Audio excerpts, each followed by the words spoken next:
ওম শান্তি। আজকের এই মুরলি মন্থনে আমাদের সকল রুহানি ভাই ও বোনেদের অনেক অনেক স্বাগত। আজকের মুরলির শুরুতেই বাবা দেখুন আমাদের জন্য কি এক বিশাল লক্ষ্য স্থির করে দিয়েছেন। ব্যাপারটা কিন্তু শুধু নিজেকে শুদ্ধ করার মধ্যেই থেমে নেই, বরং শ্রীমতে চলে 5টি তত্ত্বসহ এই গোটা বিশ্বকে পবিত্র করার এক মহান সেবা। তো আজকের এই গভীর মন্থনে আমরা মোট 5টা ধাপে এগোব। এই 5টা স্টেজ আমাদের এই জ্ঞানকে আরও গভীরে গিয়ে বুঝতে সাহায্য করবে। তাহলে আর দেরি না করে চলুন আমাদের যাত্রার প্রথম পর্বে ঢুকে পড়া যাক। আর এখানে আমরা বুঝব যে আমাদের এই সেবাটা আসলে কতটা বিশাল, এর গভীর রহস্যটা ঠিক কোথায়। জানেন, আমাদের ব্যক্তিগত পবিত্রতার সাথে কিন্তু পুরো দুনিয়ার পবিত্রতার একটা গভীর কানেকশন আছে।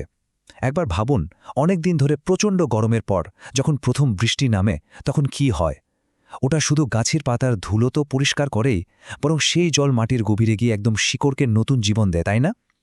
ঠিক সেইভাবে আমাদের শুদ্ধ সংকল্প থেকে যে শক্তিশালী ভাইব্রেশন তৈরি হয় তা প্রকৃতির প্রত্যেকটা অণুকে প্রভাবিত করে আর 5টা তত্ত্বকেও পবিত্র করে তোলে।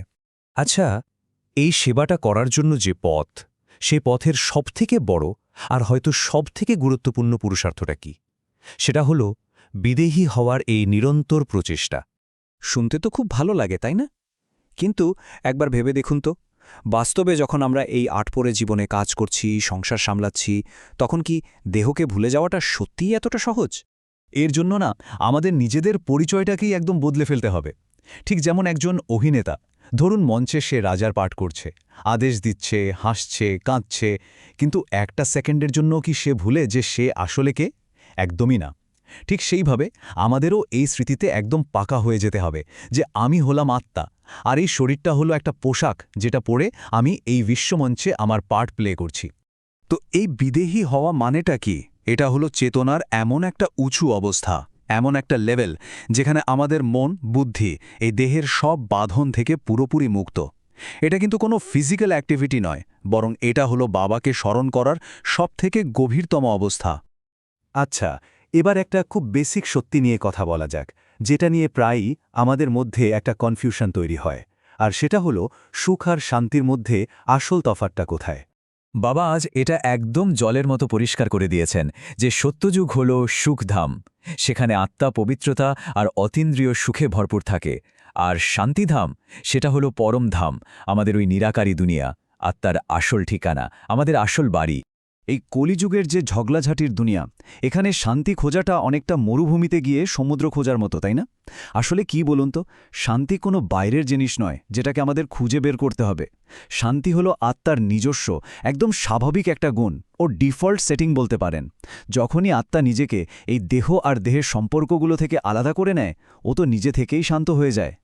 এবার আমরা জানব সেই আসল প্রসেসটার কথা, যার মাধ্যমে আমাদের এই রূপান্তরটা ঘটে। এটাকে আপনি বলতে পারেন স্মরণের একটা স্পিরিচুয়াল সায়েন্স। ব্যাপারটা এভাবে ভাবা যেতে পারে, ধরুন আত্মা হলো একটা লোহার টুকরো, যার উপর জন্ম জন্মান্তরের যত বিকর্ম আছে, তার ফলে একটা মোটা জং বা মর্চের আস্তরণ পড়ে গেছে। আর শিব বাবা হলেন একটা অসম্ভব শক্তিশালী চুম্বক, একটা সুপ্রিম ম্যাগনেট। যখন আমরা বাবার স্মরণে থাকি, মানে স্মরণের যাত্রায় যখন এই চুম্বকের কাছে নিজেকে নিয়ে যাই, তখন কি হয়? সেই পরম পবিত্র ম্যাগনেটিক ফিল্ডের প্রভাবে আত্মার ওপর লেগে থাকা ওই মর্চেটা নিজে থেকেই ঝরে পড়তে শুরু করে। এটা কিন্তু কোনো ম্যাজিক নয়, এটা হলো পিওর এনার্জির আদান প্রদান, একটা স্পিরিচুয়াল প্রসেস। আর ইসিলিয়ে বাবা আমাদের সমস্ত নির্দেশের সার হিসেবে শুধু একটাই মহাবাক্য দেন, মামেকম স্মরণ করো, মানে কেবল আমাকেই স্মরণ করো, কারণ এটাই হলো পবিত্র হওয়ার আর মুক্তি পাওয়ার সবথেকে শক্তিশালী রাস্তা। আর সবশেষে এত যে পুরুষার্থ, এত যে চেষ্টা, তার ফলটা কি? চলুন এবার আমাদের এই যাত্রার ফাইনাল ডেস্টিনেশন, আমাদের সেই প্রাপ্তির দিকে নজর দেওয়া যাক। আর সেটা হলো 21 জন্মের স্বর্গীয় উত্তরাধিকার।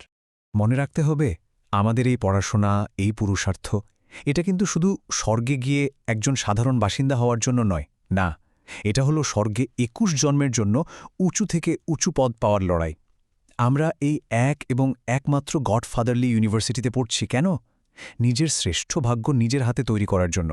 কিন্তু একটা প্রশ্ন আসে, কর্মভোগের সময় খুশিতে থাকাটা কিভাবে সম্ভব? এখানে একটা সূক্ষ্ম জিনিস বুঝতে হবে। শারীরিক কষ্ট আর মানসিক পীড়া কিন্তু এক জিনিস নয়। কষ্টটা হয় শরীরে, কিন্তু পীড়া বা সাফারিংটা কখন হয়? যখন আমাদের মন ওই কষ্টের বিরুদ্ধে একটা প্রতিরোধ গড়ে তোলে, লড়াই করে, যোগবল এখানে একটা স্পিরিচুয়াল অ্যানেস্থেশিয়ার মতো কাজ করে। এটা আত্মাকে শরীর থেকে আলাদা করে সাক্ষী হয়ে ওই কর্মের হিসেব নিকেশটা দেখতে সাহায্য করে। তখন শরীরে যন্ত্রণা থাকলেও মনে সেই পীড়াটা থাকে না। তাহলে এই সম্পূর্ণ উত্তরাধিকার যদি আমাদের পেতে হয়, তাহলে মুরলীর এই মূল ধারণাগুলোকে আমাদের জীবনে একদম গেঁথে নিতে হবে। কি করতে হবে? বাবাকে ফলো করতে হবে। এই শেষ জন্মে সবসময় খুশিতে থাকতে হবে। যোগবলের পাওয়ার দিয়ে সব কর্মের হিসেব শোধ করতে হবে। আর ভিখারি নয়, বালাক্স ও মালিক হয়ে থাকতে হবে, যার বিশ্বাসের ভিতটা হবে 100% মজবুত।